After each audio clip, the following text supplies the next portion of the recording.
From Kern Government Television, welcome to this week's Kern County Board of Supervisors meeting, originating from the County Administrative Center located at 1115 Truxtun Avenue, Bakersfield, California. Kern County's vision is to create and maintain a customer-centered county government designed to garner the confidence, support, and trust of the people we serve. Today's Kern County Board of Supervisors meeting will convene momentarily.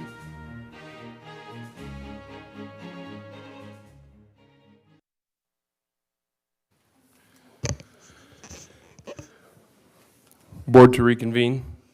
Madam Clerk, please call the roll. Supervisor Peters? Here. Supervisor Scribner? Here. Supervisor Maggard? Here. Supervisor Couch? Here.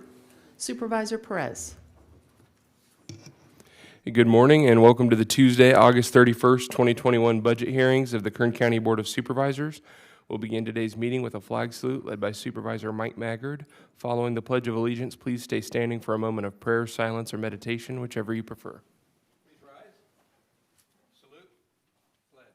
I pledge allegiance to the flag of the United States of America and to the republic for which it stands, one nation, under God, indivisible, with liberty and justice for all.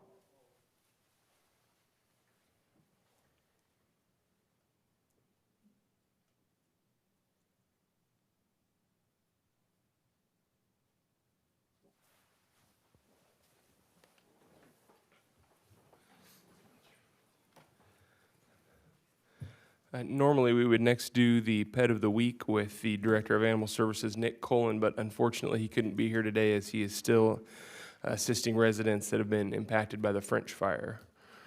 So with that, I would like to introduce Mr. Fernando Lopez, who is available and will remain in the chamber for anyone requiring an interpreter in order to address the board and provide comments at today's meeting. Mr. Lopez, would you please share this information with the audience in case your services are requested? La Junta de Supervisores ha proporcionado un intérprete para las personas que no hablan inglés y le gustaría dirigirse a la Junta de Supervisores. Gracias. Thank you. As we begin, I would like to let members of the public know that agendas are located on the tables at the back of the chambers near the doors for anyone wishing to follow along. Our budget hearing procedure is slightly different than normal. We'll begin by hearing items 1, 2, and 3 before the consent agenda. However, I will read the consent agenda disclosure statement now. All items listed with a CA above the items are considered to be routine and non-controversial by county staff as they are funded 100% by federal, state, and or other resources, or the department head has indicated that they concur with the county administrative office recommended budget as printed, and they have no additional comment. The CA represents the consent agenda for the Board of Supervisors. These items will be considered last and may be approved by one motion. If a member of the public wishes to comment or ask questions regarding an item on the consent agenda, they may do so prior to a vote being taken. Members of the board may also remove any item from the consent agenda, and it will be considered in listed sequence with an opportunity for any member of the public to address the board concerning the item before action is taken. The letter C represents the agenda for the Kern Sanitation Authority, Ford City Taft Heights Sanitation District, and In-Home Supportive Services Public Authority. These consent agenda items will be considered first following consideration of item number 3. That being said, we'll now move on to item number 1, which is public presentations. This portion of the meeting is reserved for persons to address the board on any matter not on this agenda, but under the jurisdiction of the board. Board members may respond briefly to statements made or questions posed. They may ask a question for clarification, make a referral to staff for factual information, or request staff to report back to the board at a later meeting. Also, the board may take action to direct the staff to place a matter of business on a future agenda. Speakers are limited to 2 minutes. Please state and spell your name before making the presentation. Are there any members of the, a member of the public may also comment on any closed session item. Is there anyone in attendance that would like to speak regarding a matter not on this agenda?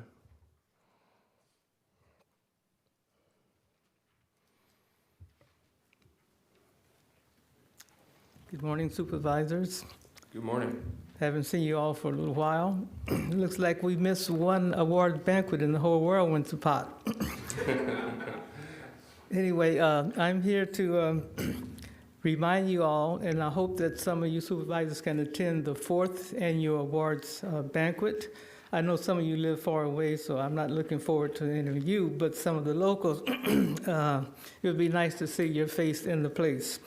It will be happening on September 18th at Hotels, and start at noon. I do have an invitational letter here just in case you missed it.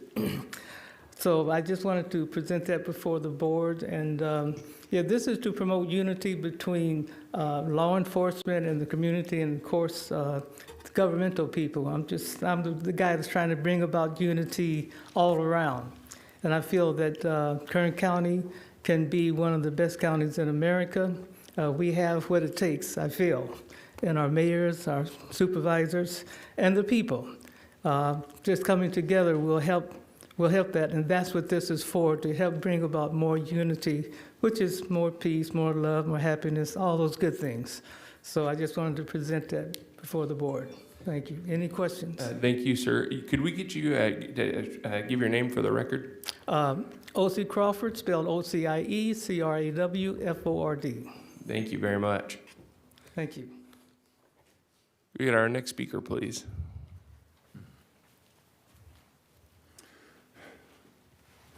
Yes, to Honorable Chairman Peters and the rest of the board. My name is Curtis James Bingham, Sr., servant of our Lord and Savior, God Almighty Jesus Christ, who truly is the only begotten Son of our Holy Heavenly Father, God. The Lord told us to bless our leaders. And the Lord would just like to bless you guys. You have really made it to the point to where you have became a potential president of the United States. A lot of them started out just like you.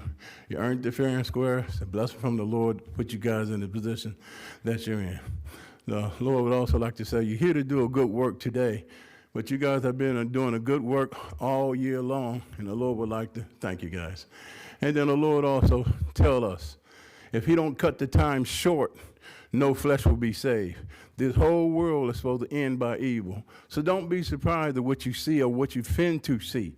And this is another reason why the Lord tells us in Romans chapter 13, law enforcement are his ministers.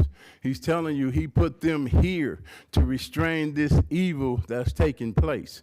See, law enforcement, they don't make their own budget. The fire department don't make their own budget. The district attorney don't make their own budget. The people do. You get people that live here, then you got people doing evil all over the world. And when this evil come up, they got to be supplied to fight the evil. So the Lord would have us to do everything we can for law enforcement. The fire department, you see they burning up everything. This whole block can burn up. People don't know how things get set on fire. The Bible says a fire won't say that is enough. The district attorney got all kind of criminals coming in there. If they don't do something with them, how we going to live here? The Lord has blessed us with a prince, Sheriff Donnie Youngblood, and he hates evil. He's trying to keep us safe. And what I'm saying is for all of us. Everybody here wants something in the budget. But, you know, you got to put the ones that need to be counted first so everything else will work. Without law enforcement, the fire department, district attorney, ain't nothing working. And so this evil that you're seeing, it ain't going anywhere. The Lord said he going to end this world because of evil. And if you didn't cut the time short, no flesh will be saved. Let's bless our law enforcement, fire department, district attorney to keep everything on top. You will not lose. The Lord, thank you guys for your service. And I thank you, Supervisor Couch. You a bonus to the county on your writings. You still got 3 A's from me on what you do. And to our First Lady, thank you for your promotion that you're looking for. Thank you, Supervisor Chairman Peters. Thank you. Well, you the blessed lady. Thank you. Could we have our next speaker, please?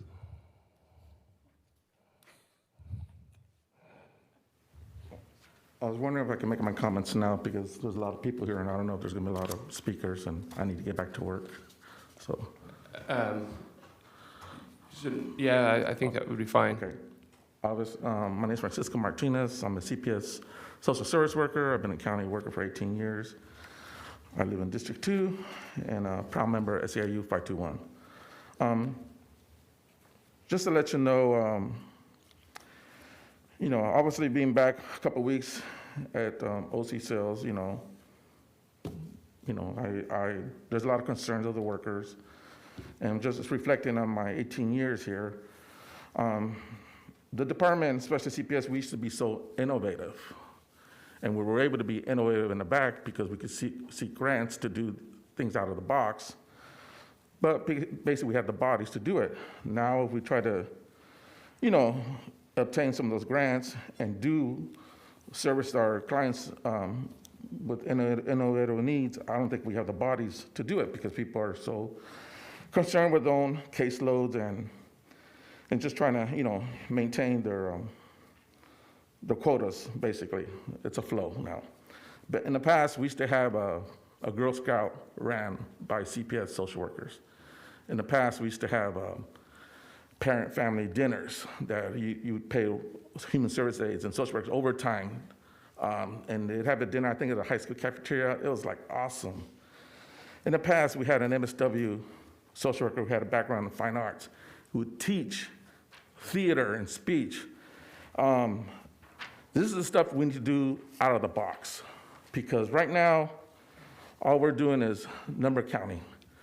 Making sure things are placed, contacts placed in a certain time. We're seeing these people. The courts have asked us to do more, and there's less workers. And I'm just kind of, there's more things we did. I'll wrap it up real quick. We did in the past, but these are the 3 things I could recall we should do out of the box. But we can't do that now because the bodies aren't there. Anyways, it's just sad for me to see how some of the things we do in the past are no longer be feasible, and if things don't change, I can't see things getting any better. Thank you for your time. Thank you. Next speaker, please.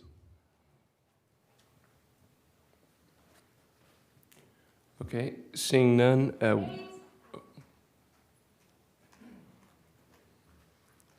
Guess we do have one.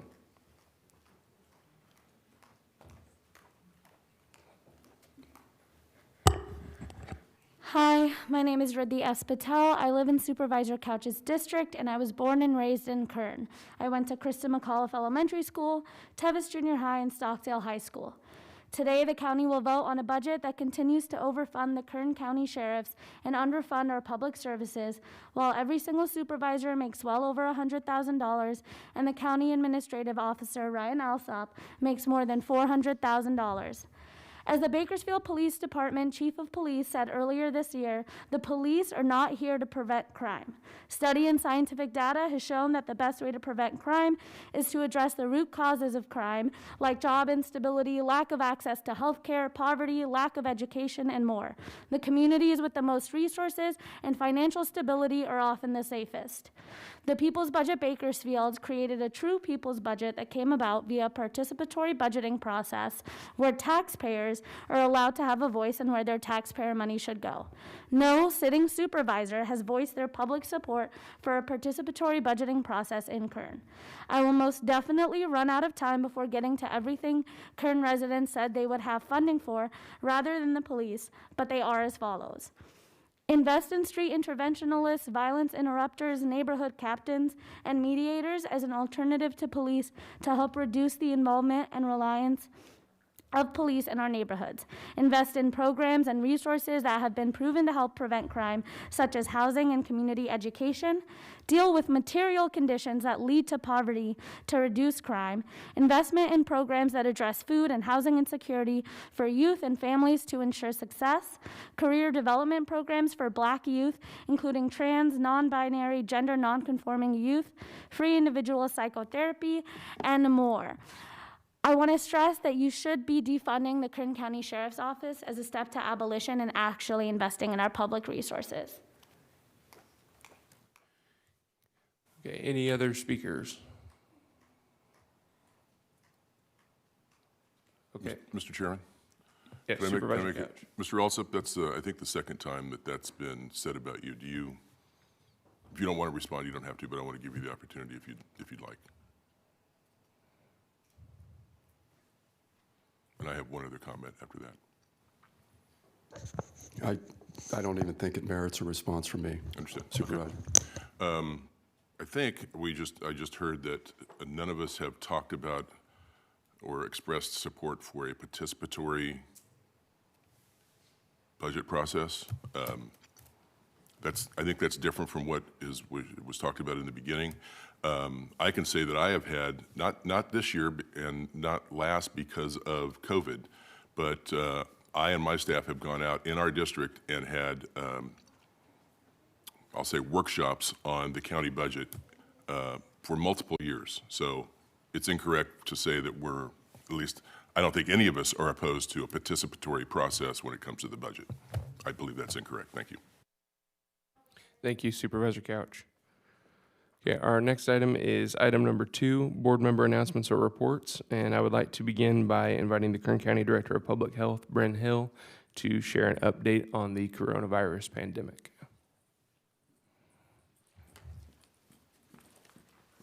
Oh, I'm sorry, Bryn Kerrigan. I apologize. Good morning, Mr. Chairman, members of the board. As of Sunday, 725,313 doses of the COVID-19 vaccine have been administered to Kern County residents. As of today, 345,678, or 45.8% of Kern's eligible population, has been fully vaccinated. Another 69,210 people have 1 dose of their 2-dose series, meaning 55% of Kern's eligible population is at least partially vaccinated. 68.4% of our 65 and older population are fully vaccinated, and 27.8% of our 12 to 17-year-old population is fully vaccinated. We continue to see first dose administration rates increase in Kern County. When we compare the past 3 weeks with the previous 3 weeks, we have seen a 32.5% increase in first dose administration. Most of the transmission that we continue to see in Kern County is amongst unvaccinated individuals. Our average daily case rate over the past 14 days is 38.69 per 100,000 people. Our vaccinated average daily case rate is 0.72 per 100,000 people, while our unvaccinated average daily case rate is 59.64 per 100,000 people. Over the last 14 days, 99.33% of our cases were amongst those who are unvaccinated. Since January 21st, Kern County has had 31,232 cases, with 30,972, or 99.17%, being amongst those who are unvaccinated, and 260, or 0.83%, being amongst those who are fully vaccinated. 0.08% of our fully vaccinated population has tested positive for COVID-19. We have had 1,542 COVID-related hospitalizations since January 21st. 1,526, or 98.96%, are in those who are unvaccinated, and 16, or 1.04%, are in those who are vaccinated. 0.005% of our vaccinated population has been hospitalized with COVID-19. Kern County has identified 675 individuals who have positive tests more than 90 days from their initial positive tests, meaning they likely have been reinfected. This equates to 0.54% of our residents who have had COVID-19 that have been reinfected, as compared to 0.08% of our vaccinated population who have had a post-vaccination infection. There have been 110 hospitalizations and individuals who have been reinfected with COVID-19. Those who were hospitalized during their second infection or following development of some level of natural immunity totals 71, or 0.057% of Kern County's population who has had COVID-19. For comparison, 0.005% of the vaccinated population has been hospitalized. As your board is aware, the state has modeling that we review on a weekly basis to assist in our planning efforts. The modeling has 2 scenarios, a pessimistic scenario and an optimistic scenario. Currently, the pessimistic scenario in the modeling suggests that our average daily cases will peak on September 23rd with 447 new cases per day. And the optimistic modeling suggests that our average daily cases will peak on September 8th with 409 new cases per day. The pessimistic scenario for hospitalizations suggests that our COVID-related hospitalizations will peak on October 9th with 439 hospitalizations, and the optimistic scenario suggests that our COVID-related hospitalizations will peak on September 22nd with 215 hospitalizations. Our actual hospitalizations trend along the pessimistic modeling. As of Monday, we had 270 COVID-related hospitalizations with 51 patients in the ICU. As of yesterday, Kern County's hospital system had 182 staffable available regular hospital beds and 43 staffable available ICU beds. Kern's ICU capacity is at 10.5%, and the San Joaquin Regional ICU capacity is at 10%. The state recently supplied partial fulfillment of staffing requests at many of our local hospitals. Specifically, the state has supplied 51 nursing staff to Kern County through mid-October. Mr. Chairman, members of the board, that concludes my update. Thank you, Ms. Kerrigan. Is there any questions from the board? Supervisor Maggard? Thank you, Mr. Chairman. Ms. Kerrigan, thank you for your report. I won't belabor the numbers that you've already given us, but would you tell us a little bit about, as we move towards a greater and greater number of people being hospitalized and in the ICU, if we get near that limit that we have, the limit is mostly impacted by the amount of staff we have, I believe. Is that correct? That is correct. So do we have any other resources besides the state nurses available as we had contracted for before? Are they available now? Supervisor Maggard, through the chair, yes, the state has supplied a list of contracting agencies the hospitals can use to contract with to supply nursing staff. So we have suggested that the hospitals exhaust that contracting list to try to acquire any available staffing. And if that list does become exhausted, do we have other resources that we can pursue that will help us get more? Yes, sir, we do. Very good. Thank you. Thank you, Supervisor Maggard. Supervisor Couch? We talk all the time about vaccines, but what about treatment? And I hear what's happening in Florida or Texas or other states where they're doing outreach or actually setting up sites where you can go get, I think it's called a monoclonal antibody treatment of some kind. Is there a discussion among the hospitals, the providers, and you about that?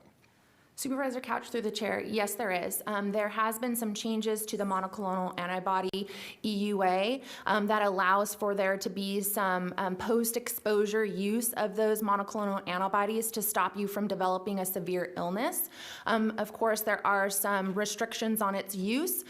It does have to be used in a medical environment because typically it is intravenous, but there is now an injection that can be used. It does require an hour post-injection monitoring of patients. There are a number of providers here locally that do provide monoclonal antibodies. We're currently in the process of gathering a list so we can create a map and then let our residents know that this treatment is available and under what conditions they can access that treatment. Talk a little bit about that. Is it just one shot, or do you come back for repeated It's 2 shots at the time of treatment, or an intravenous treatment that you sit through, and then you have to wait and be watched for an hour afterwards. And then supposedly you go home and recover. That's correct. Keeps you out of the Yes. hospital. Okay, Correct. thank you. Thank you, Supervisor Couch. Any other questions? Okay, thank you very much. Okay, are there any other reports or referrals from the board? Okay, seeing none, we will now consider item number 3, and that is opening remarks on fiscal year 2021-2022 budget. And for that, I'll turn to our CAO, Mr. Ryan Alsop. Thank you, Mr. Chairman, members of the board. We're here this morning to present your board's consideration, the county's recommended budget for fiscal year 2021-22. Putting these budgets together, as you know, requires a tremendous amount of coordination, collaboration, and work between all of our county's departments and our office. I want to thank the department heads, all of them, many of them, if not all of them, are here today for their hard work and support. And I would especially like to thank my office's budget team, our budget analysts, and who are all under the leadership of Ms. Elsa Martinez, who's our county's chief financial officer. And I'd also like to thank Mr. Zerfus in my office for his leadership and support. I want to also thank your board for your leadership, your smart and thoughtful decision-making, and your fiscal discipline and long-range view in overseeing our county's finances through very challenging circumstances, particularly these past 4 years. I also think that we want to thank you for having high expectation of performance from your county staff. The fiscal year 2021-22 recommended budget reflects Kern County's ongoing recovery and strategic response to the COVID-19 pandemic. This budget addresses the impacts, consequences, and alternatives of various budgetary actions following thoughtful deliberation between county departments, our administrative office, members of your board, and the public. This budget was prepared in accordance with your Board of Supervisors approved guidelines and statutory requirements of the County Budget Act, as well as a commitment to fulfilling our mission by striving to exceed expectation when meeting the critical needs of our residents. The following budget reflects the Board of Supervisors' top priorities and ensures Kern County's diverse communities are served well during what continues to be a challenging time. While the $3.5 billion recommended budget is built on a leaner baseline established last fiscal year due to fairly stagnant growth in discretionary revenues, proactive and fiscally prudent measures, including responsible reduction of costs and cautious spending of one-time fund balances and reserves, along with pandemic-related one-time financial support, have enabled us to respond to a global crisis while continuing to deliver essential public services. These strategies have not only positioned us to manage and help recover from the financial and economic impacts of the COVID-19 pandemic, but have also allowed us to protect our residents and their health. This has partly been achieved through the careful consideration of CARES Act funding expenditures, including assistance your board has made available to vulnerable populations, other local governments, hundreds of local small businesses, and nonprofit organizations through food distribution, temporary housing, rental assistance, forgivable loans, and grants. Kern County residents require a broad spectrum of public safety, public health, transportation, social, and recreational services. However, our biggest challenge is fulfilling these needs with limited resources. We continue to struggle with nearly non-existent yearly growth in property tax and sales tax revenues, the county's two primary discretionary revenue sources, while the costs associated with providing these essential services continues to rise. I will also point out that state regulations continue to cost local taxpayers. The county general fund has lost over $103 million in the last 10 years due to state of California takeaways. The recommended budget before you places an absolute priority on the most critical and urgent needs of our community, including $1 billion to fund a variety of critical public safety, emergency preparedness, and response services, investments to mitigate homelessness and the impacts to our community due to homelessness, investments in public health, including mental health, investment in parks, maintaining library services, and increasing funding for important services like spay and neuter programs, along with many others. Additionally, this budget recognizes the need for and funds investments in critical infrastructure used to deliver these vital services.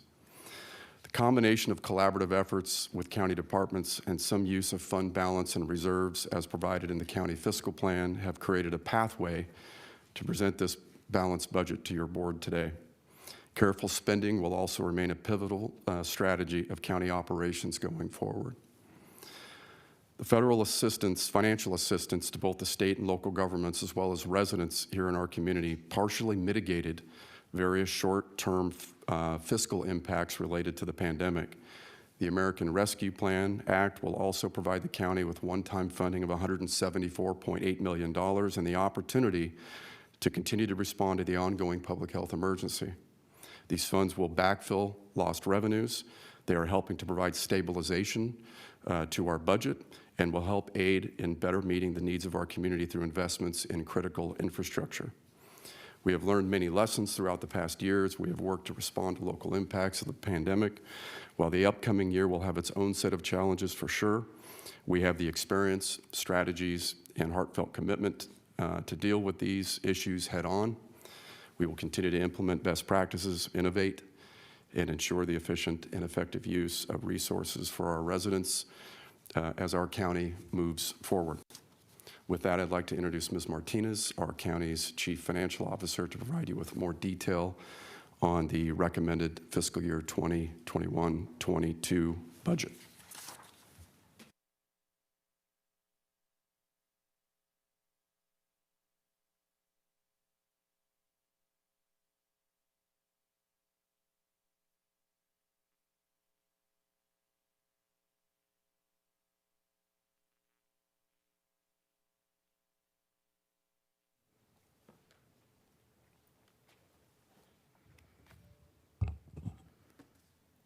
Good morning, Mr. Chairman and members of the board. As Mr. Alsop indicated, our county budget is $3.5 billion and includes a multitude of funds.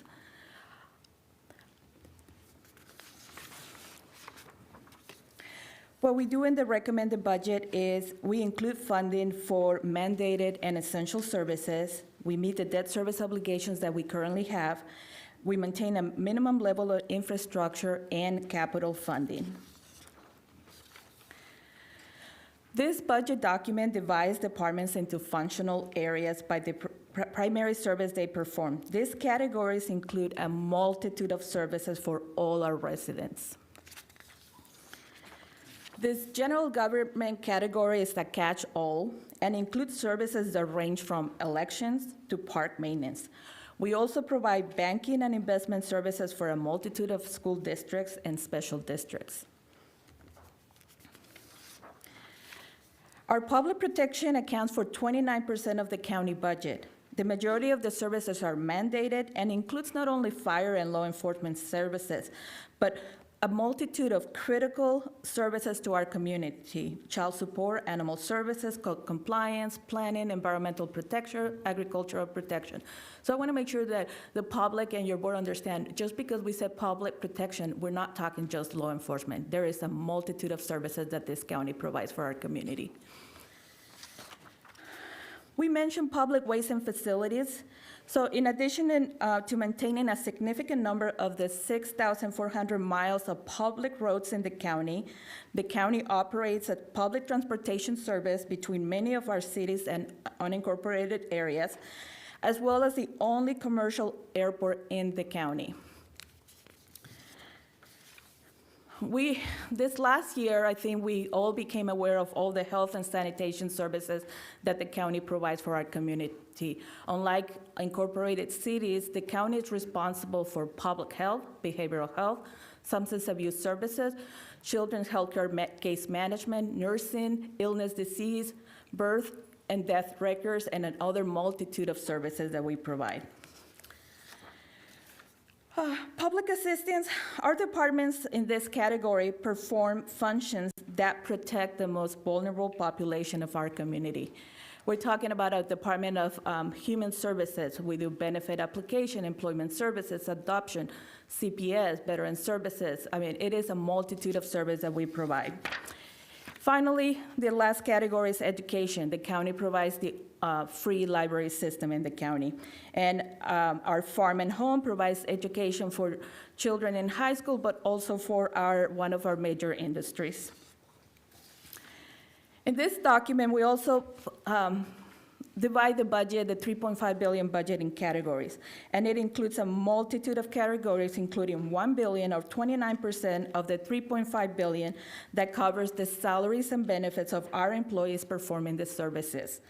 $1.5 billion covers operational costs, and this includes services and supplies, road projects, public assistance, behavioral health contracts, just to mention a few.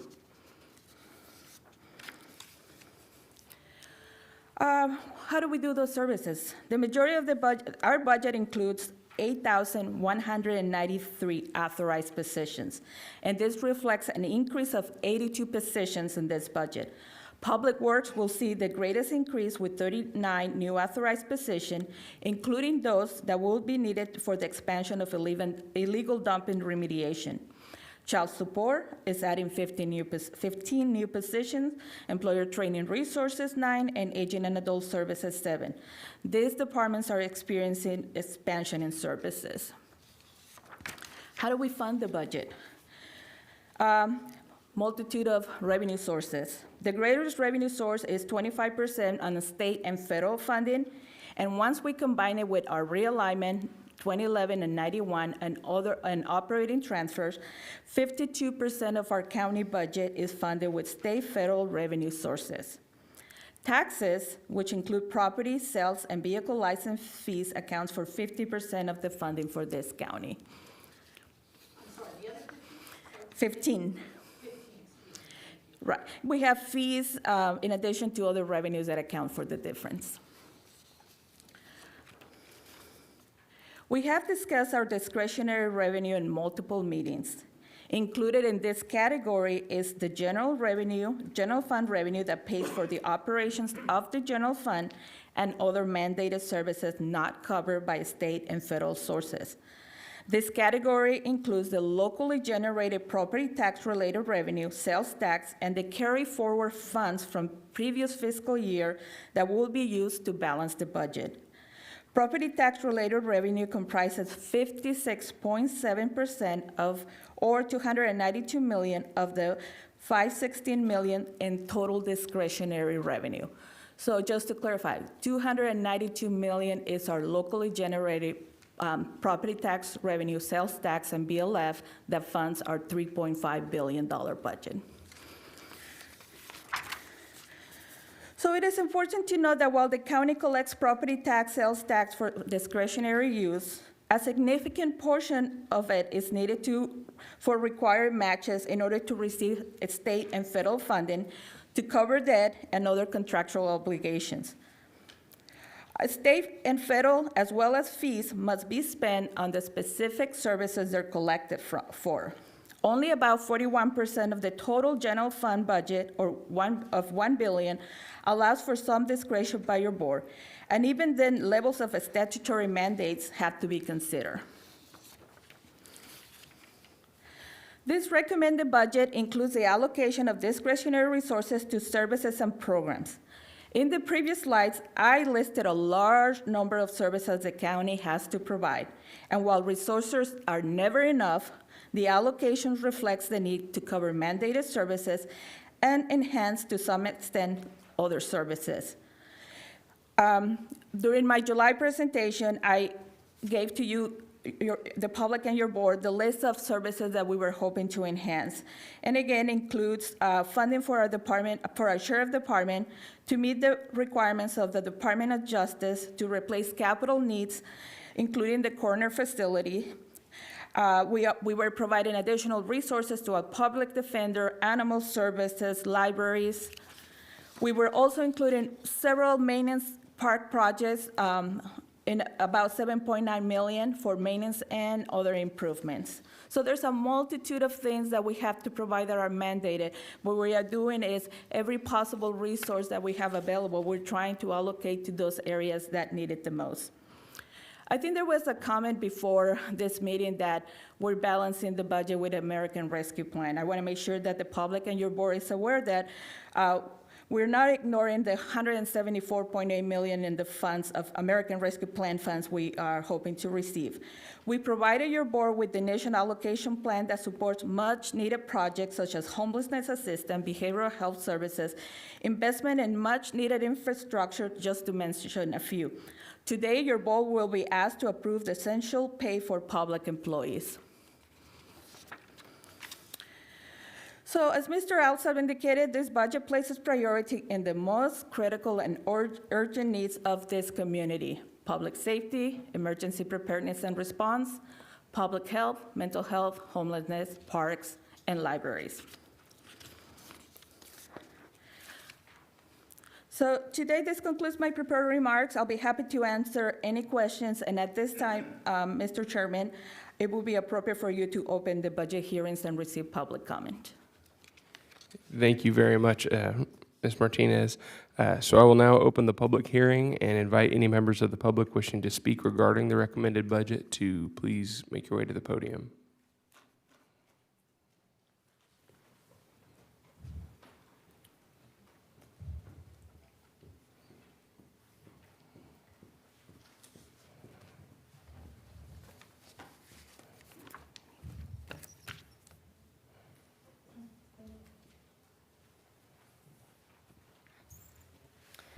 Good morning. My name is Emma de la Rosa, Policy Advocate with Leadership Council. First of all, thank you all for your time.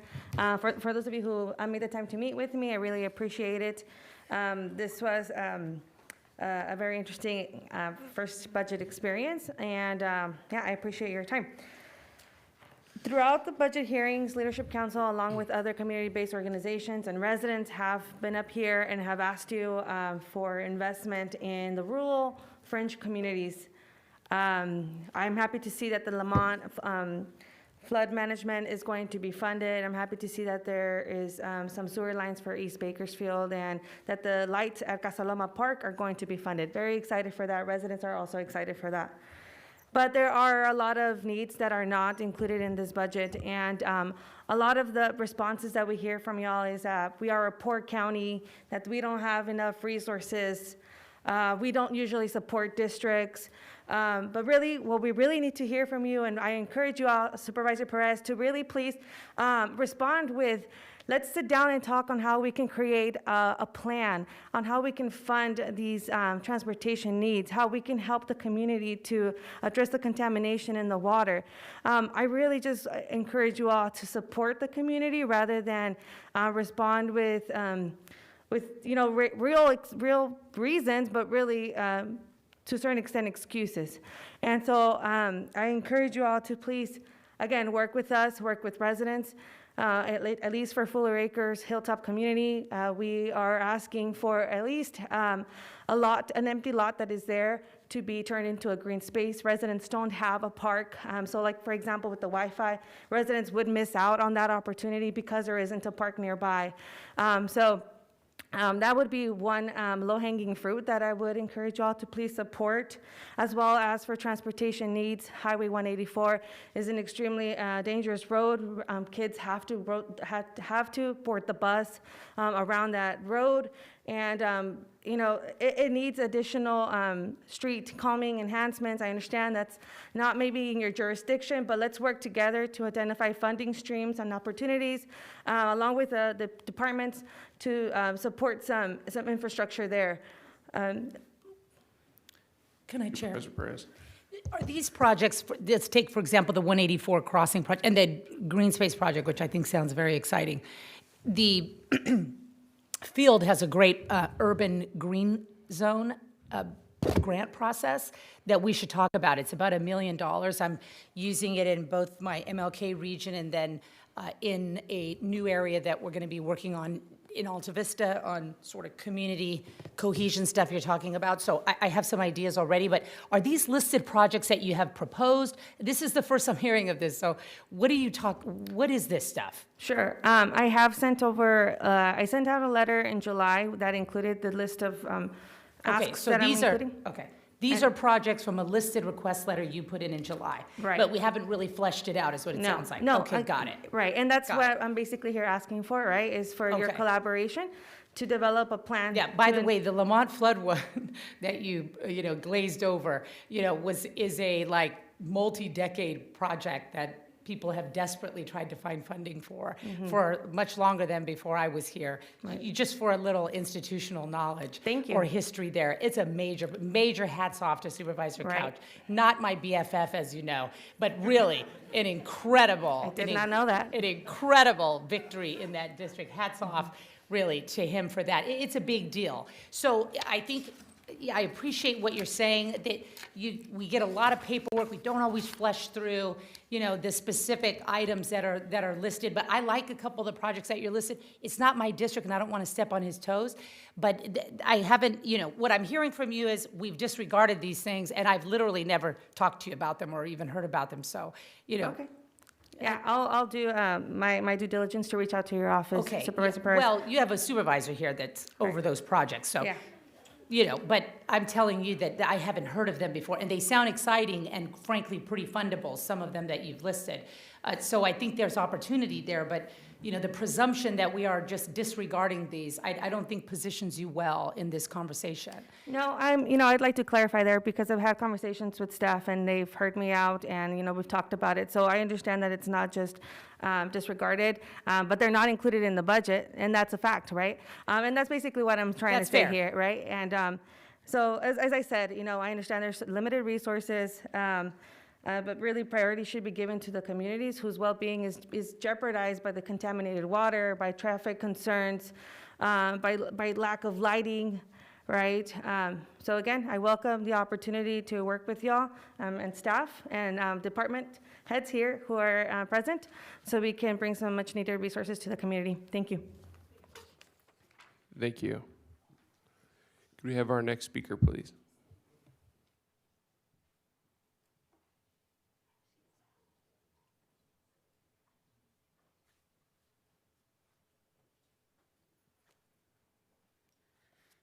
Good morning, Supervisors. My name is Gustavo Aguirre with Center on Race, Poverty, and the Environment. I think just to repeat, and today almost none of the residents that normally come with me were able to come because of personal needs and all of that, but I think we already submitted the list of priority projects that they want to see developing in their communities. Obviously, that's not all the needs that they have, some of the priorities that they identify. And those are mainly, around parks, sidewalks, complete streets. But I think with this crisis that we still have on COVID and health, knowing that it's been very hard for everybody, some of the areas that, in my opinion, are safe for people to go and go out of their homes and have some enjoyment is on the parks. Open space, and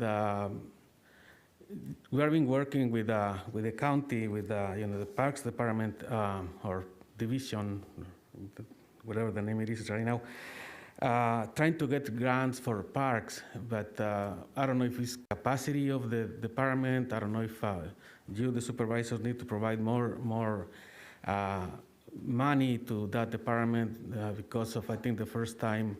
A Prop 68 grant was submitted, I believe, for 4 parks in countywide.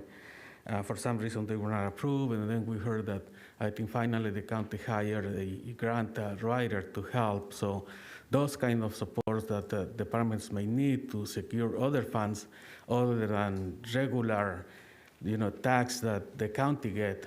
I understand that, the income is limited. But I think being creative, there are other ways to look for funds.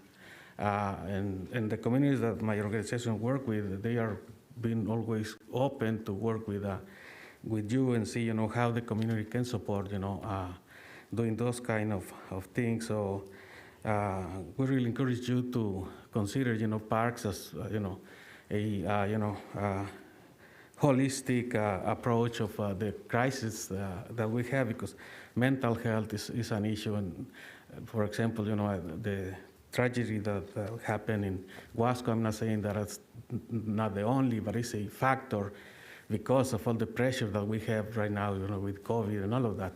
So parks, sidewalks for people to go out of their home and walk in their neighborhoods, are needed, public lights for people to walk, on evenings, and being able to go out of their homes and do some exercise.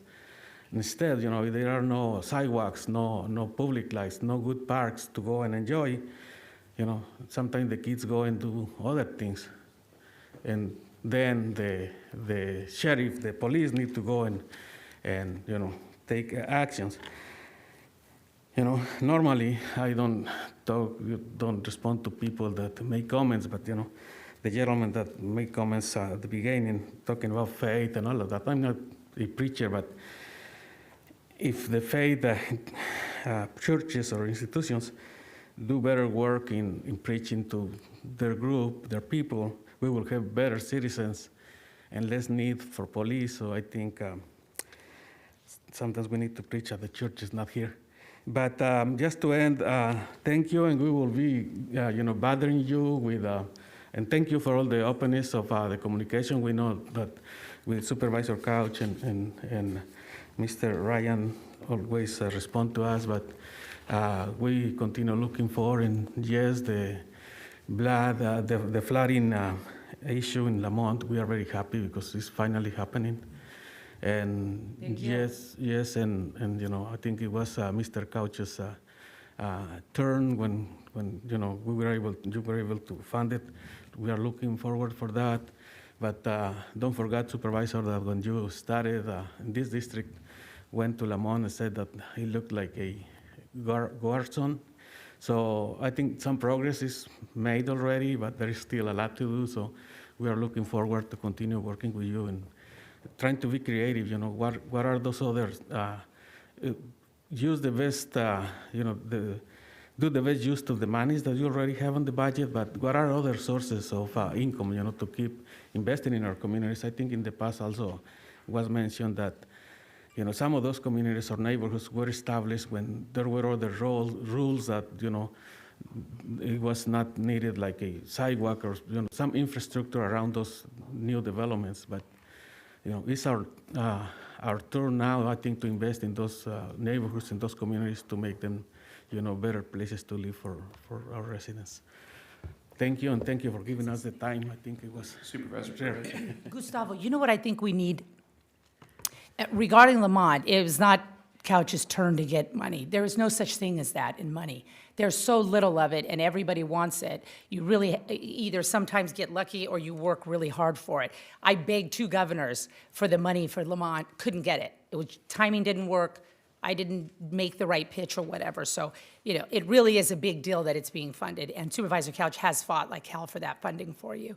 And you should know that, because there is no such thing as just somebody gets a turn in money. Everybody's fighting for the same pot. Some people are much shrewder about it and more sophisticated about it.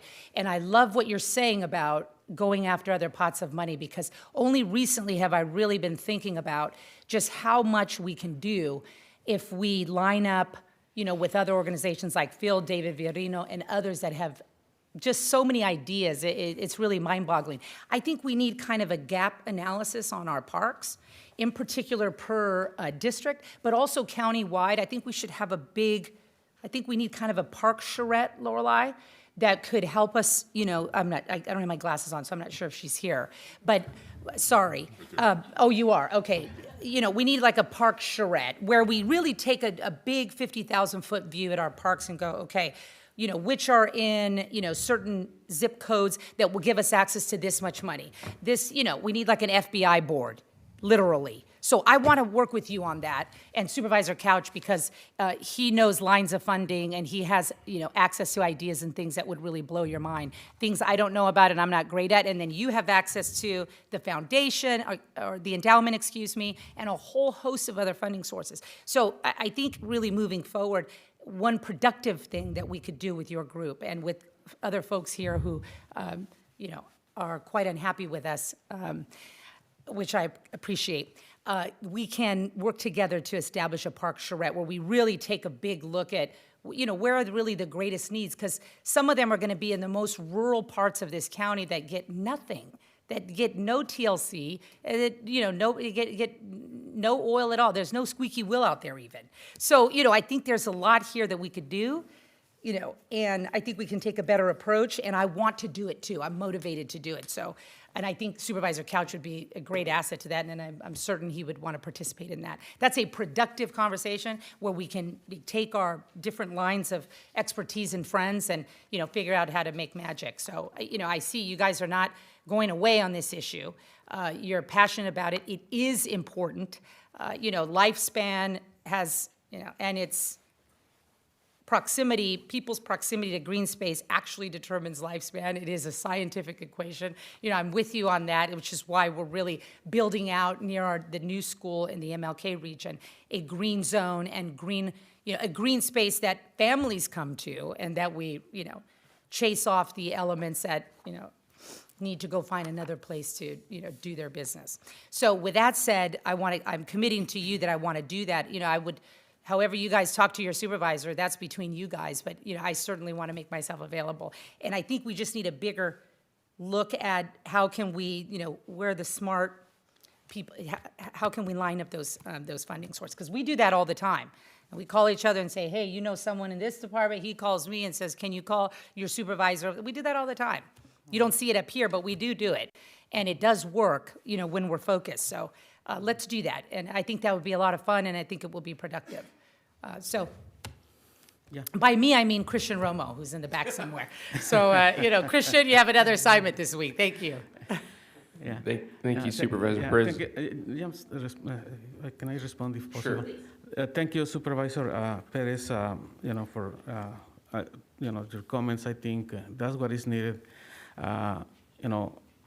Sometimes residents and ourselves, myself, get frustrated because we don't see any progress and all of that. But I think for you, in your position, you need to understand, sometimes the frustrations and interpret the frustrations of the people. It's not at least most of the people that I work with, our intention is not to offend you. Sometimes it's just a frustration that, things don't happen. But, in terms of Supervisor Couch, when maybe I didn't explain correctly, Let me say, Gustavo, much worse things have been said about me, I assure you that. So you are not offending me one way. I know your heart, I know who you are, I know your character, and I'm doing this because I want to help you.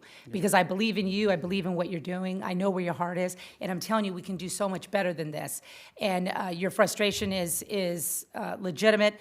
These folks here have all kinds of areas in their districts that are neglected too, I promise you.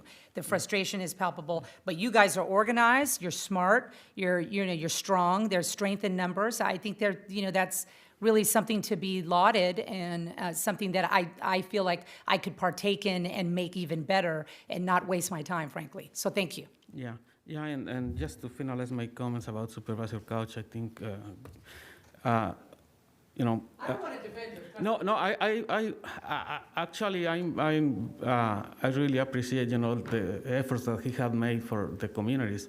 I've seen the efforts, and I, recognize, and the residents recognize, his efforts, of that. We want to recognize that. At the same time, we know, I mentioned that there is a lot still to do, but we recognize, the efforts that Supervisor Couch had made to this point. To the idea of creating maybe countywide parks plan, or what are the needs, I think that's a great idea. Just to give you an example, we are trying to work with the city of Arvin and the groups that we work with in CRP. We have a fund that we get from a company, on fees, Recology, to do community projects. We have funds available. And the residents want to improve one of the parks in the city of Arvin. We have been trying to work with the city of Arvin for 4 or 5 years, offering their money, not all the money, but the money we have available to improve that park. And the problem is that they don't have a plan for that park. They don't know how to start it. They don't know how much can they do with the funds that we have available to invest in the community. And I think having having the plans on what is needed in each of the parks, I think that would give a clear idea of where are the needs and what are the opportunities that we can capitalize to improve those parks. So that's a great idea.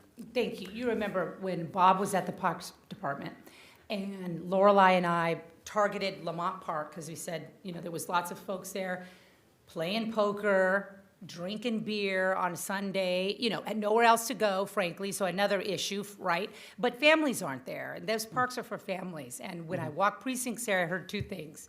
That, the stray dogs are like criminal street gangs now, right? Can we do something about that? And we did. We took spay and neuter aggressively on, and I heard parks, right? The families can't go to the parks. So we found a private in my office through Nicole, my chief. Her and another staffer found a grant. We applied for it and got rejected. We applied again and got it the second time, but we had to raise $45,000 privately. So Lorelei and Lorelei advised me in asking some folks in the community who have invested before, so Tahone and Chevron and PG&E, et cetera, et cetera, et cetera. Eventually we raised the money. They matched it with their grant money. We came out, we fixed up we changed the equipment.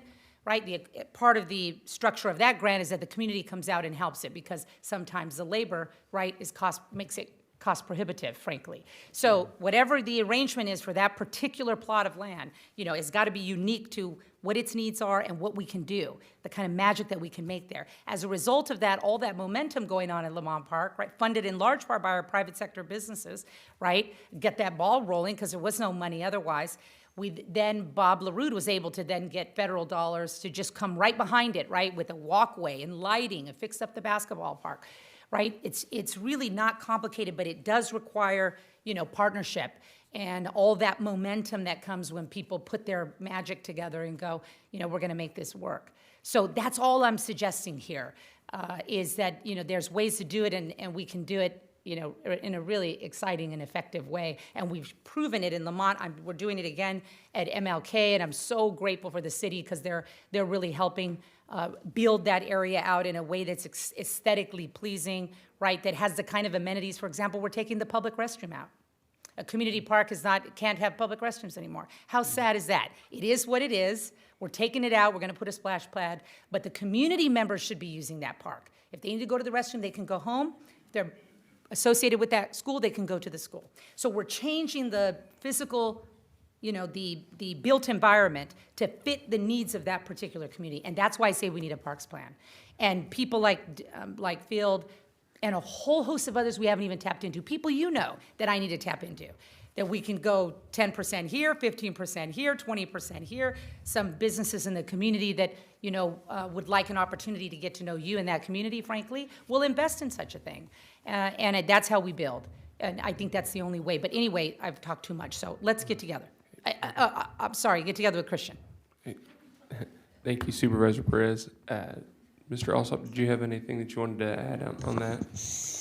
Yeah, I don't mean to make this go longer, but Gustavo, I do happen to like him very much, and always make ourselves available for he and members of his group. It's quite a large group, representative of various residents from the South Kern area, and we enjoy meeting with them.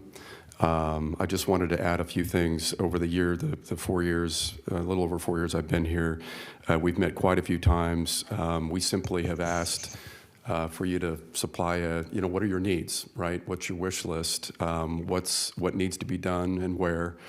A lot of that, and most of those meetings have been focused sort of around the South Kern parks, Lamont, Rexland, Greenfield, I believe. Through that process, and we should continue I want to encourage you to continue to have that dialogue with us.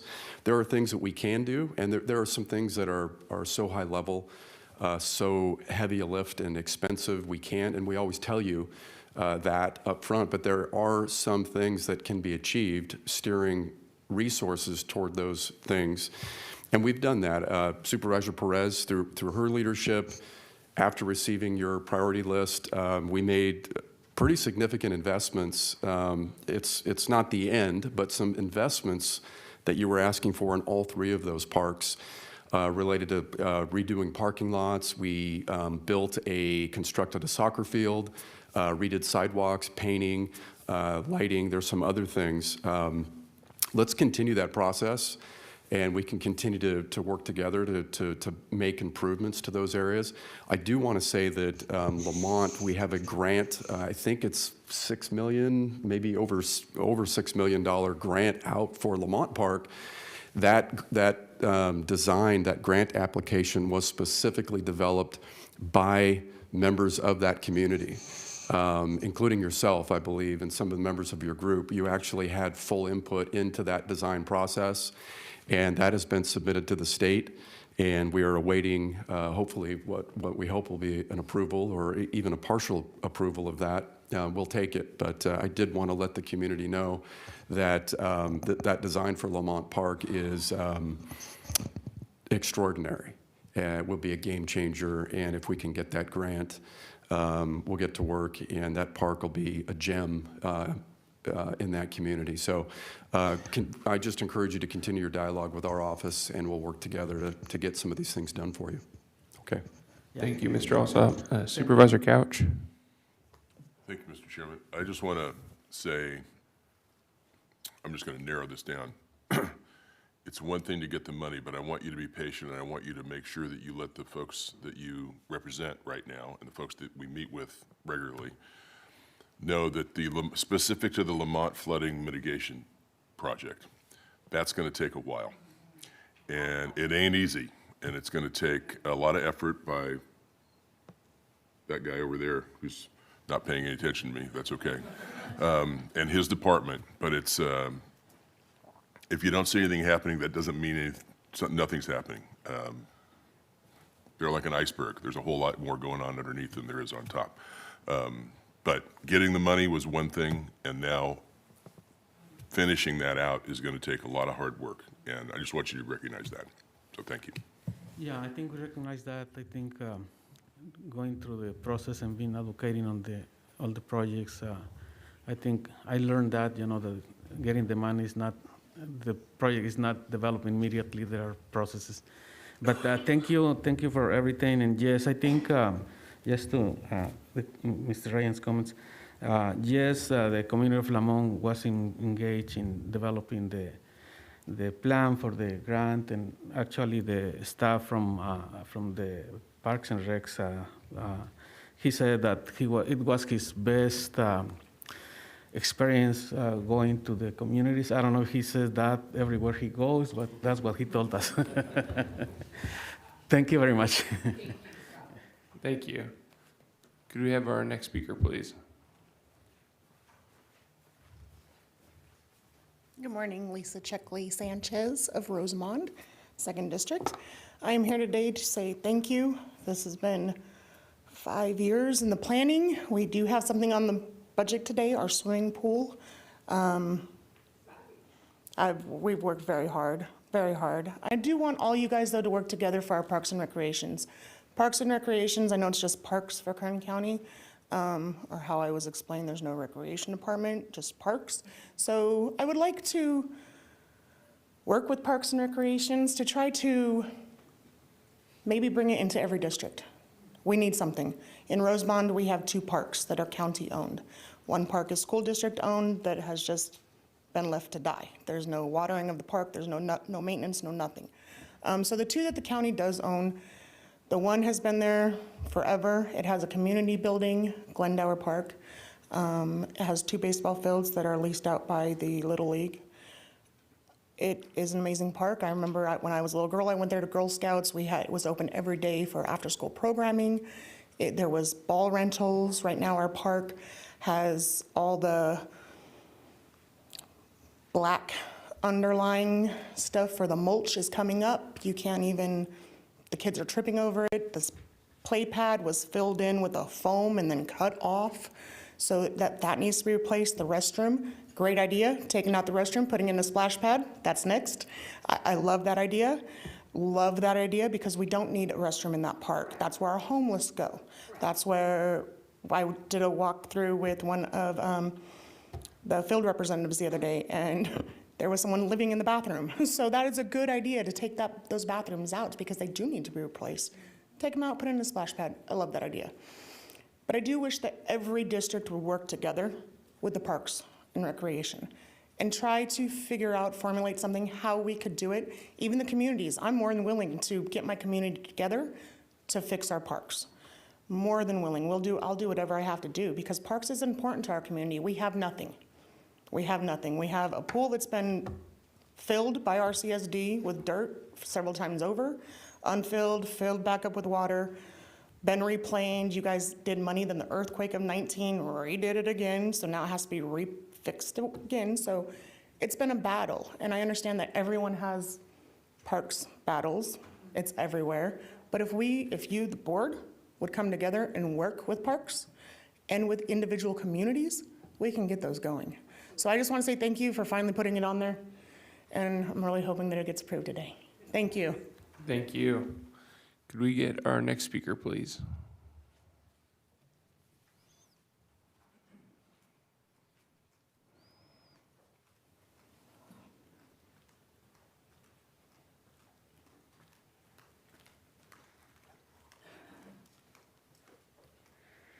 Okay, we get it. Leticia, you're running for assembly, so you're trying to whip votes from people who don't like you.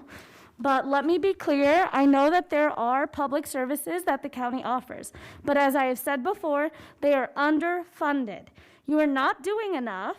I know that next year there will still be communities coming here to ask for sidewalks, which I think is the bare minimum for a government to do.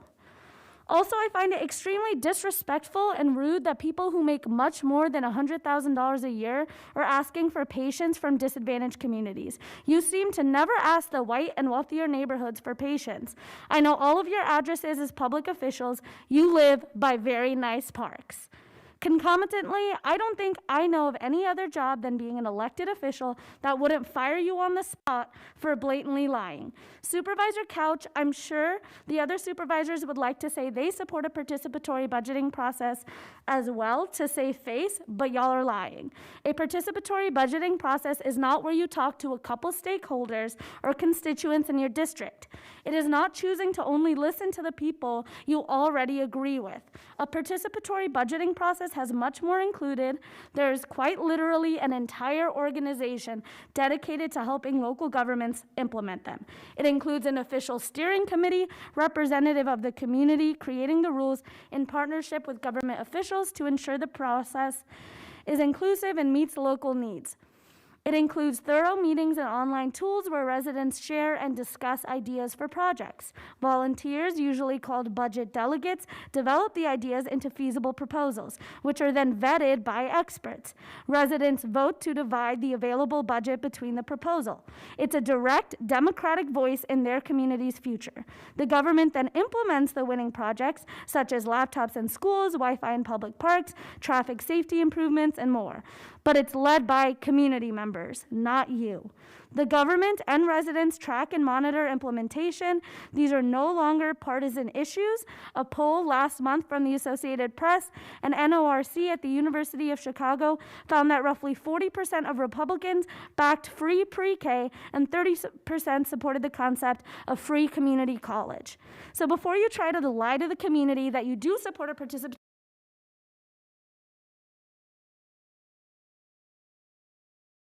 idiot, I just don't like any of you. We have our next speaker, please.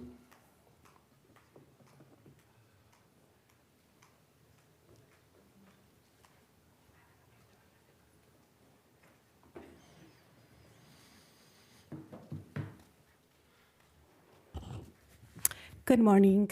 My name is Rosa Lopez. I'm a longtime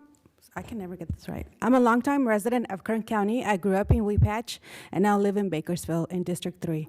I'm also a policy advocate with the ACLU office in Bakersfield, and a number of community coalitions and community partners that work with community organizations and elected officials or representatives to address the biggest challenges our communities are facing. I want to express my gratitude for some of you who did meet with us and a couple of our community partners to discuss some of the issues that we were hoping to raise at this process. As you heard from multiple community briefings, the public are frustrated. I think vulnerable communities are facing extra challenges given the pandemic, and I hear you. I think it's a community partnership collaborative to actually address and build a healthier community for everyone. But I do want to offer an invitation to those who are really interested in some of the issues that were raised here to really take the initiative to reach out to the community members. There are a lot of people like Gustavo. I really appreciate the way he approaches things, but I think because people are frustrated, I think we might express ourselves differently. I also want to take this opportunity to reiterate in the beginning of this budget process, a number of coalitions, including our office, sent a letter asking, begging for support or additional reconsideration for the Public Defender's Office, who, as you've heard in the July meeting, a lot of staff members were frustrated with the lack or very little crumbs that they receive. In that recommendation, we were asking if you can meet with us and the office and other community partners to discuss, the arraignment situations at our Kern County courts. You heard through staff that they're exhausted, they're overworked and overloaded. A number of you were also expressed some concern, hearing from juvenile departments, it's saying that we have over 300 caseloads. That's unmanageable. And again, I think only a few of you responded with to our request. I don't think we have the solution, but we do appreciate a conversation. And like a number of you said, putting our heads together, we can come up with better results for what our community are asking for. We are asking for sufficient funding for the Public Defender's Office to provide support at the arraignment process.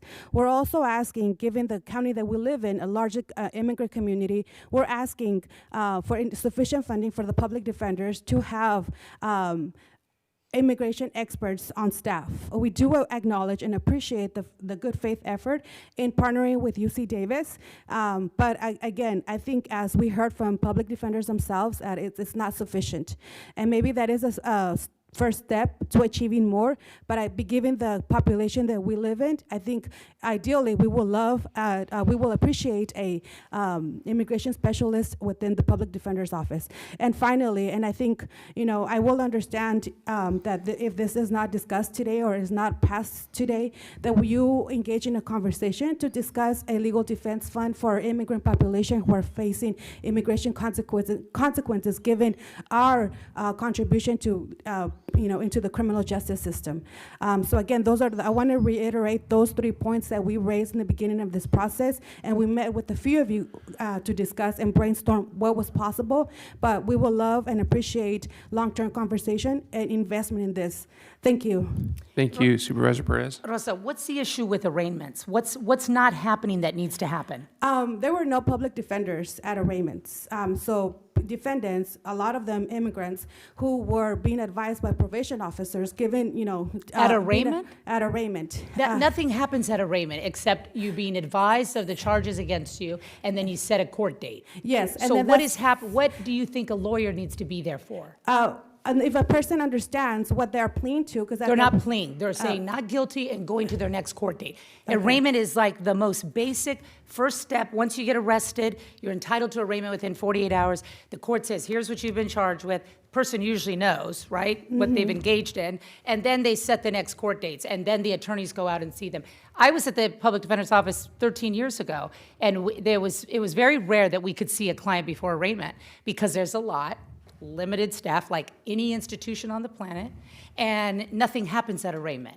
If there are plea bargains going on at arraignment, that's a different story. I mean, I think that has happened in misdemeanor court, but when that did occur, there was always an attorney there. So I'm confused about the need and what the problem is. But I don't want to talk about that here because that's a longer conversation. And I would think if there was an issue that the public defender would come and tell us, in particular the immigration expert, I want to talk to you about that, because if they think that an immigration expert is needed, they need to hire one within that department, and that's really a decision made by the department head. Have you talked to the department head or your group? Have they met with them?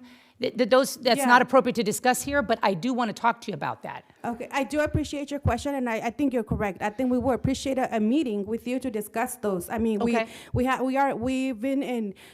good communication with the Public Defender's Office, and I mean, the immigration one's real tricky. I don't know much about that, so I need to learn from you about that. But the other issues, I just want to be cautious that, I want to be cautious that we are doing what is necessary to close the gap on an actual need and something that is reasonable and feasible, right? Okay. So that when you're here, you're asking for something that is, really tailored to the need, so that we understand what's going on. Because largely we rely on people like you to tell us what's going on out there. I mean, we're limited. We have our own families and our own lives, so we don't know everything. So when you come here and say, we have a crisis at arraignment, but I know that nothing happens at arraignment, or it shouldn't be, and if it is, I want to know, and I think the public defender would have told me that. So that's just some pieces of information I want you to think about, and then let's talk about it later, because the immigration thing is an issue, and we have very limited immigration specialists in Kern County, so just bringing one on is very complicated. Right? I mean, it's hard to get a coroner in Kern County. We have people who come from out where we have to contract with out of the county because we don't have a lot of specialties here. So those are things that are practical and not perfect, but that I think we should talk about. Okay. I mean, I look forward to discussing this with you, but again, I will email you today, and I think that's what we were hoping to address in the beginning of the process. Multiple reach outs to say, can we sit down and discuss this? Because you're right. We do get intakes within our office, and our partners refer intakes to our office regarding arraignments and concerns at arraignments. And so I think there is an issue, and I think you also heard from public defenders in the first meeting when they said that, people could be in jeopardy if misdemeanor arraignments are being advised of things that are not appropriate, especially if their immigration it ties to immigration consequence. So I think you're right. I think it's a more complicated and complex issue, but I think the first step is conversation about it, and that's what we've been asking for since the beginning of the process. Okay, Thank you. fair enough. Thank you. Could we have our next speaker, please?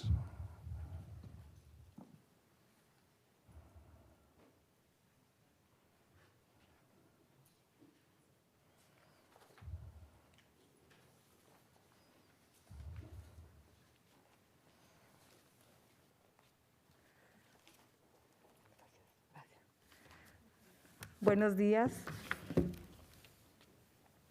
Good morning. Mi nombre es Gema Pérez My name is Gema Perez. y yo estoy aquí para agradecer el apoyo que siempre tenemos de ustedes. I'm here to appreciate the support we always receive from you. Sé que hay muchas necesidades en la comunidad, el condado de Kern es muy grande, I know Kern County is very big and the community has a lot of needs. pero cuando haya fondos, esperemos que escuchen nuestras necesidades. But when you do receive funds, I hope you listen to our needs. Sí, con banquetas en el área de Greenfield. We need sidewalks in the Greenfield area. Ryan, yo le envié un correo electrónico para hablar más sobre el parque de Fort City en Taft. ¿A Ryan? Mr. Ryan, Sí, le envié un correo electrónico I sent him an email para hablar sobre el parque de Fort City en Taft.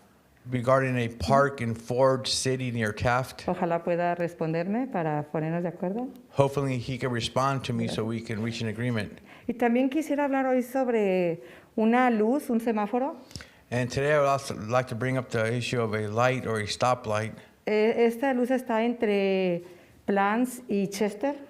This light is between Plans and Chester. Para dar vuelta a la izquierda en Chester no hay flecha. Turning left onto Chester, there's no light, no arrow. Y hay muchos accidentes ahí. And many accidents occur there. Ojalá un día se pueda mejorar o se pueda poner la flecha. Hopefully one day it could be improved or put a arrow. Se evitarían muchos accidentes. That would avoid a lot of accidents. Muchas gracias por darnos esta oportunidad de hablar con ustedes, de escucharnos. Thank you very much for this opportunity, for letting us speak to you and you listening to us. Buen día a todos. Everyone have a good day. Thank you. Could we have our next speaker, please?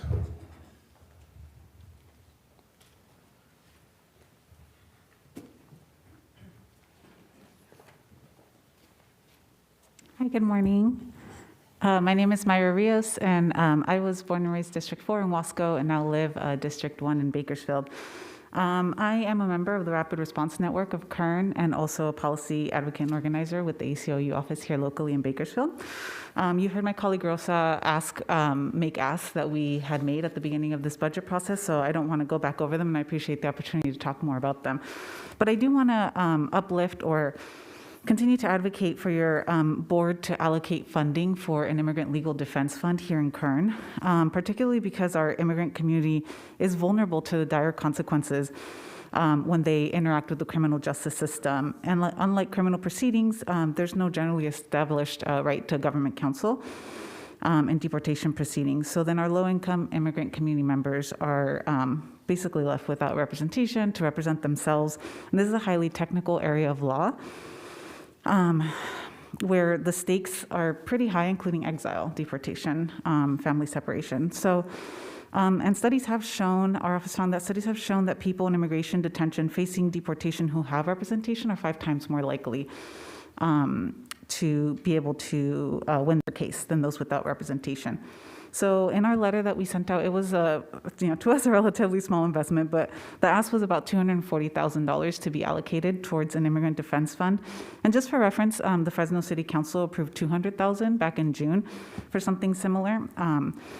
And just given that Kern now has 3 immigration detention centers that are operating here locally, and that we do feed into the criminal justice system and the way that intersects with immigration, I just want to say thank you for the opportunity, for the consideration. I look forward to this board continuing to make a long-term commitment to our immigrant community as they interact with the legal system. Thank you. Thank you. Could we have our next speaker, please?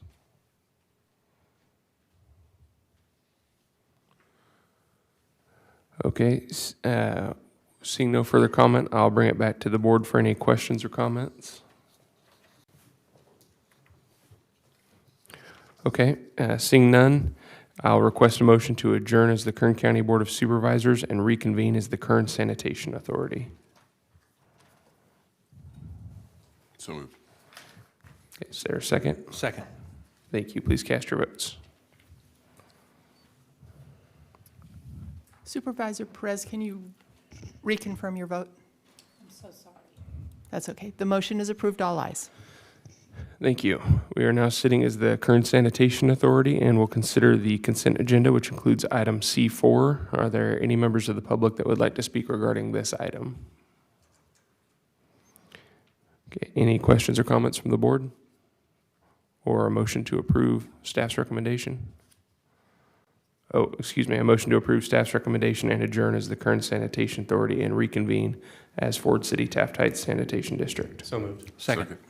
Thank you. Please cast your votes.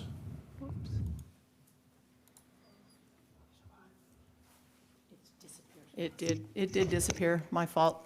Please reconfirm your vote, everyone. Thank you. The motion is approved. All ayes. Okay, thank you. We are now sitting as the Ford City Taft Heights Sanitation District and will consider the consent agenda, which includes item C5. Are there any members of the public that would like to speak regarding this item? Questions or comments from the board? Or a motion to approve staff's recommendation and adjourn as Ford City Taft Heights Sanitation District and reconvene as the In-Home Supportive Services Public Authority? Motion. Second. Please cast your votes. The motion is approved. All ayes. Okay, we are now sitting as the In-Home Supportive Services Public Authority and will consider the consent agenda, which includes item C6. Are there any members of the public wishing to speak regarding this item? Questions or comments? Okay, is there a motion to approve staff's recommendation and adjourn as In-Home Supportive Services Public Authority and reconvene as the Kern County Board of Supervisors? Motion. Second. Please cast your votes. The motion is approved. All ayes. Okay, we have reconvened as the Kern County Board of Supervisors and will now consider the consent agenda, which includes items 7 through 99, as well as items 103 and 104. Are there any members of the public that would like to speak regarding the consent agenda? Okay. Seeing none, are there any items that the board would like to remove for discussion? Okay. Is there a motion on staff's recommendation? Motion to approve. Second. Please cast your votes. The motion is approved. All ayes. Thank you. Moving on to item 100, that is closing actions and budget adoption. And for that, I will turn back to our CAO, Mr. Ryan Alsop. Thank you, Mr. Chairman, members of the board. I'm going to ask Ms. Martinez to close us out on the budget.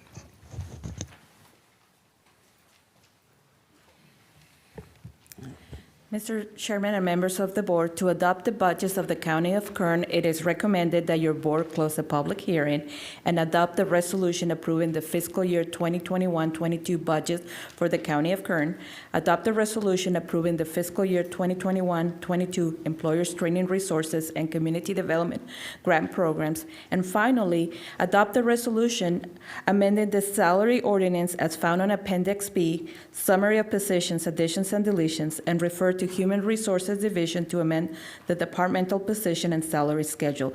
These recommendations may be approved by your board in one action by motion to approve on staff's recommendation. Thank you, Ms. Martinez. Are there any members of the public that would like to speak regarding the recommended budget that have not already done so? If so, I invite you to come down to the podium. Okay, seeing no further comments, I will now close the hearing and bring it back to the board for comments and a motion on staff's recommendation. Any comments from the board? I'll move staff's recommendation. Okay, is there a second?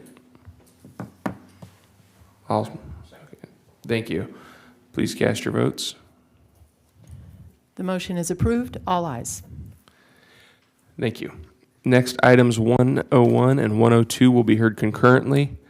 Item 101 is a proposed side letter agreement with the Kern County Detention Officers Association, Kern County Firefighters Union IAFF Local 1301, Kern County Probation Managers Association, Kern County Prosecutors Association, Kern County Sheriff's Command Association, Kern County Sheriff's Command Association 2, Kern County Sheriff's Command Association 3, Kern Law Enforcement Association, and Service Employees International Union Local 521, providing $3,000 in non-pensionable premium pay bonuses to essential workers hired before July 1st, 2021.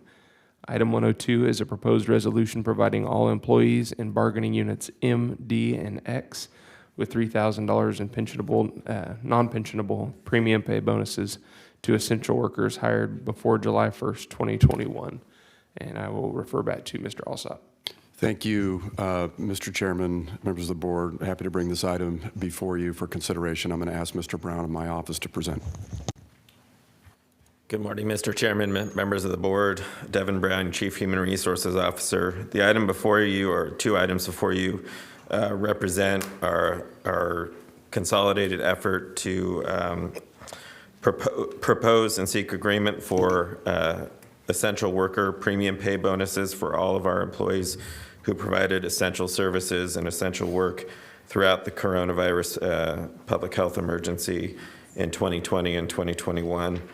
As you know, the American Rescue Plan Act of 2021 was enacted, establishing the Coronavirus State Fiscal and Recovery Fund and the Coronavirus Local Fiscal Recovery Fund to help local governments recover from the financial impact of the pandemic, fund unmet ongoing public health needs related to the pandemic, address its economic impacts on employees and essential workers, and lay the foundation for a strong and equitable recovery through the investment in certain necessary infrastructure projects. This past May, the county received approximately $174 million from the CLFRF, and your board on June 8th of this year approved a preliminary plan to utilize these funds for the approved purposes that I just mentioned. That includes providing premium pay to our county essential workers that performed and continue to perform essential work during the COVID-19 public health emergency. During that June 8th meeting, your board set aside roughly $25.8 million of the funds to be used for the premium pay established by the ARPA.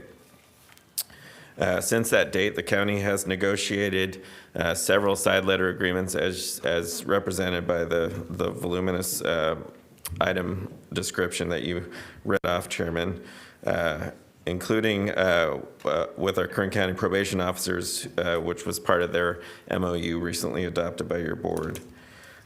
We present these side letter agreements with these labor associations to you today and seek approval to move forward with the bonuses in the amount of $3,000 for each employee who is eligible for the bonus. As stated above, those $3,000 bonuses are to each employee covered by the agreements who was hired prior to July 1st, 2021. This represents the core group of employees within the county who provided essential work during the COVID-19 public health emergency. The bonuses are non-pensionable compensation and will be distributed to the affected employees upon the final rule being established by the United States Department of Treasury. They have established an initial final rule back in May, but we, as well as many other local jurisdictions throughout the country, are awaiting the final rule, and we expect it very soon. The total cost of these bonuses is roughly $23 million paid from the CLFRF money received by the county on May 10th. We have put together side letter agreements, and County Council has approved them to form. Therefore, I'll read two recommended actions to your board. But first, the recommended action for the side letter agreements is for your board to approve and authorize the chairman to sign the side letter agreements with the Kern County Detention Officers Association, Kern County Firefighters Union, IAFF Local 1301, the Kern County Probation Managers Association, Kern County Prosecutors Association, Kern County Sheriff's Command Association, Kern County Sheriff's Command Association 2, Kern County Sheriff's Command Association 3, Kern Law Enforcement Association, and Service Employees International Union Local 521, and direct the Human Resources Division to implement the side letter agreements. The second item, the recommended action, is for your board to approve and adopt the resolution providing the $3,000 bonuses to all the affected employees in bargaining units M, D, and X, which are our unrepresented bargaining units. I'd be happy to answer any questions. I know Mr. Zervis, our COO, is here as well if you have any questions related to the Rescue Plan Act. Okay, thank you, Mr. Brown. Are there any questions or comments from the board before we go to public comment? Okay, seeing none, are there any members of the public that would like to speak on this item?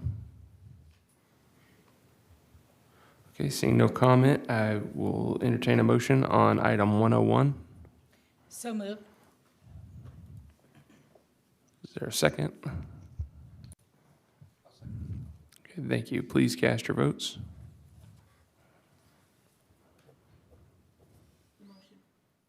Excuse me, the motion is approved. All ayes. Thank you. And now, is there a motion on item 102? Motion. Is there a second? Please cast your votes. Motion is approved. All ayes. Thank you.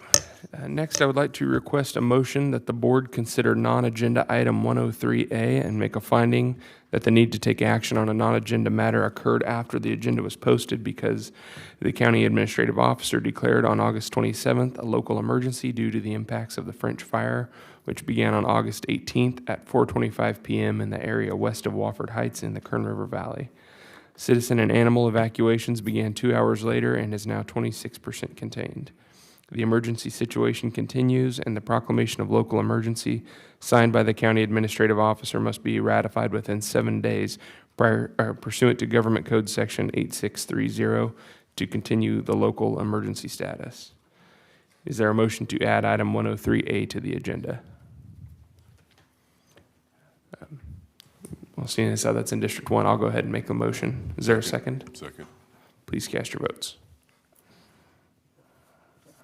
The motion is approved. All ayes. Thank you. We will now hear item 103A, a request for resolution ratifying the proclamation that a fire disaster and state of emergency exists within the county of Kern due to the effects of the French fire in the Kern River Valley. And with that, I would like to call on our Kern County Fire Chief, Aaron Duncan.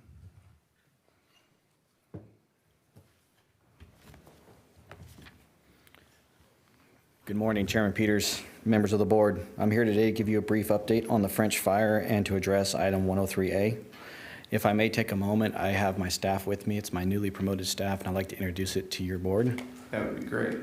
To my right is Chief Deputy Mike Slayton, who's my number 2. He is overall in charge of our administrative functions of the fire department. Directly behind me is Deputy Chief Denicio Mitchell. He is responsible for all operations in the Kern County Fire Department. And sitting behind me is Deputy Chief Zachary Wells, who is responsible for all support services and responsible for bringing the Kern County Fire Department into the 21st century technologically. So this is my team. They've been very successful and instrumental in all the success we've had. Moving on to the French fire. The French fire is currently at 25,643 acres. Containment is set at 40%. To date, the fire has burned 19 structures and numerous outbuildings. Overall, the fire is coming under control. We have containment around much of the fire, and outlook is looking much better. We still have our evacuation shelter set up in Lake Isabella, and evacuation orders are still in place at Alta Sierra, Keysville, Shirley Meadows, Slick Rock, Waggy Flats, and Black Gulch. I do want to say that the evacuation orders are in place, not because the fire is so much threatening those communities as much as there's a lot of weakened trees, and it's just not safe to have traffic in and out until we clear all that debris and make it safe for people to return home. Warnings are still in place at Wofford Heights, Palace Ranches, Isabella Highlands, Hungry Gulch, and Dutch Flats, but that does mean that people can return to their homes in those communities. On a positive note, warnings have been lifted to the Kernville area and to the Glenville area, Pozo Flats, Lynn Valley, Pine Mountain Club, and Badger Canyon. While the fire has been destructive, our firefighters have worked tirelessly and preserved many communities in the Kern River Valley, and I believe we have turned the corner and are closer to full containment. Speaking to agenda item 103A, the item before you is a request to ratify proclamation of a local emergency. On August 27, 2021 at 1:51 p.m., a proclamation was issued by the County of Kern declaring the French fire a local emergency. Since the Board of Supervisors was not in session at that time, the county administrative officer, in conjunction with myself and county council, signed the proclamation of local emergency pursuant to Government Code Section 8630 and Chapter 2.66 of the Kern County Ordinance. The proclamation now must be ratified by the Board of Supervisors. The need for this proclamation will assist the residents of the Kern River Valley if federal assistance becomes available. Therefore, it is recommended that your board adopt a resolution ratifying the local emergency proclamation issued by the County Administrative Officer on August 27, 2021, and authorize staff to submit a request for assistance under the California Disaster Act and other assistance as may be appropriate. This concludes my report, and I'm free to answer any questions you may have. Thank you very much, Chief Duncan. This is a massive tragedy, especially for the people that have lost their homes up there. We have a lot of work to do in helping them out. Hopefully, if some of this federal assistance money becomes available, this will help us direct that. But I will say, in the times that I've gone up there and in all the communication with you and your department, it could have been much, much worse. There was potential for a lot more loss up there. I haven't heard of anybody getting injured. I don't believe there was any loss of life from anybody up there. It just had the potential to be much worse. So I really wanted to commend you and your department on your guys' leadership on this. And this was, you guys made the best of a bad situation, and you handled it very commendably. So just a big round of applause for you guys. I appreciate everything that you do. And with that, I'll bring it back to the board if there's any questions or comments from my other board members. Thank you, Chief. John, congrats on your promotions. All right.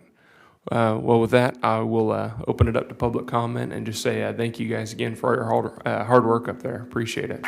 Thank you.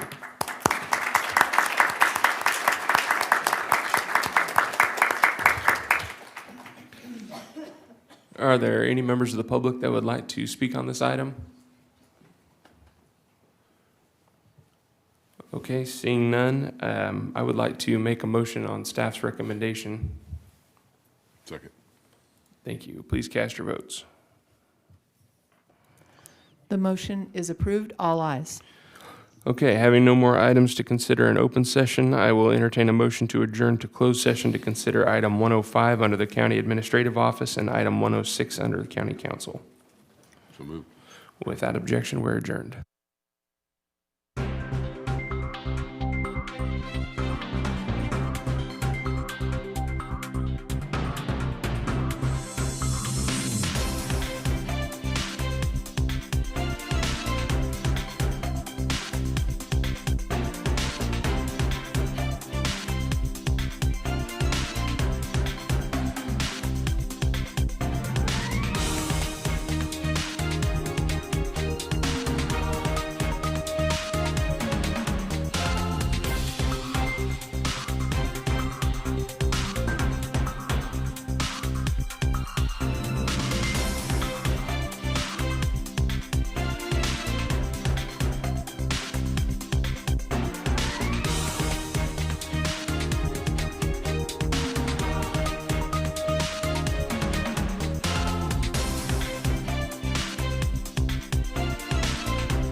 hits, you can count on us. But even before the hurricanes, wildfires, and floods strike, we are here, working hard every day to keep you stronger, safer, and more prepared.